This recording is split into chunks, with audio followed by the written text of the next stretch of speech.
নারদ প্রণাম করলেন, প্রভু তোমার চরণে প্রণাম। নমো ব্রহ্মণ্য দেবায় গো ব্রাহ্মণ হিতায় চ জগদ্ধিতায় কৃষ্ণায় গোবিন্দায় নমো নমঃ। কৃষ্ণের ইন্দ্রবস্ত্রে আগমন। এইবার চিন্তা করলেন জরাসন্ধ এখনো বেঁচে আছে। রাজন ভগবান অন্তর্ধান লীলা করে স্বধামে গমন করবেন।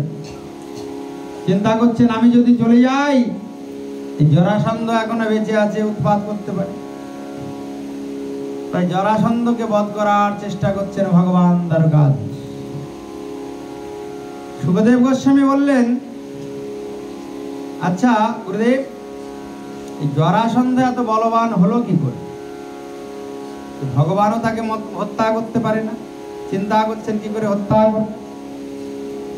সুখদেব গোস্বামী রাজা পরীক্ষিতকে বলছেন, রাজন, এই জরাসন্ধের পিতা বৃহদ্রথ অনেকদিন অপুত্রক ছিলেন, বিবাহ হয়েছে, অনেকদিন সন্তান হয়।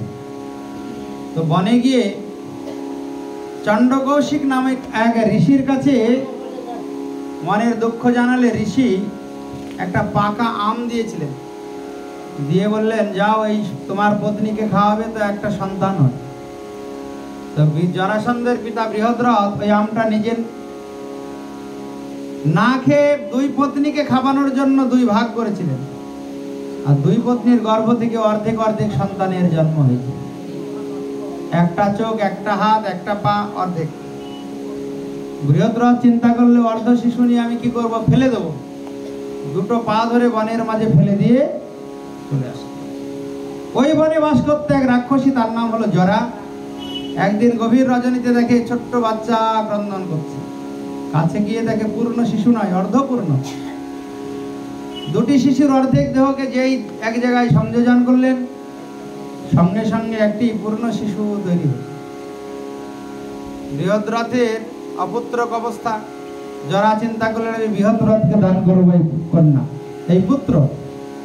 বৃহদ্রথকে গিয়ে বললেন, শুনুন মহারাজ, আপনাকে একটা উপহার দেব আমি, সেটা কাউকে বলবেন না। এই বলে ওই পুত্রটিকে দান করলেন জরাসন্ধের পিতা বৃহদ্রথকে। আর কানে কানে বলে এলেন, আপনার এই পুত্রের কিন্তু মৃত্যু সহজে হবে না, ভগবানও হত্যা করতে পারবে না যদি দুই পা দুই দিকে ধরে বিদীর্ণ না করে দেয়, ভাগ না করে দেয়। এবার ভগবান চিন্তা করলেন, ভীমকে দিয়ে আগে জরাসন্ধের সঙ্গে যুদ্ধ করানো যায়। ওই 80 মণ ওজনের গদা জরাসন্ধকে মারে, আর জরাসন্ধ হো হো করে হাসে, কিছুই হয় না। ভগবান তখন একটা তৃণখণ্ডকে হাতে নিয়ে ইঙ্গিত করলেন, দুই দিকে ভাগ করে। ওইভাবে পারবে না, দুটো পা ধরে দুই দিকে ভাগ করে দাও। গদা ফেলে দুই পা যেই ধরেছে, সঙ্গে সঙ্গে জরাসন্ধ চিন্তা করছে, এই বুদ্ধি তো ভীমের নয়, এই বুদ্ধি কে দিল? এই বুদ্ধি হচ্ছে দ্বারকাধীশ কৃষ্ণ। ভগবান যাকে রক্ষা করবে সে থাকতে পারবে, আর যার মৃত্যু অবশ্যম্ভাবী তাকে আর কেউ রক্ষা করতে পারবে না ভগবানের হাতে।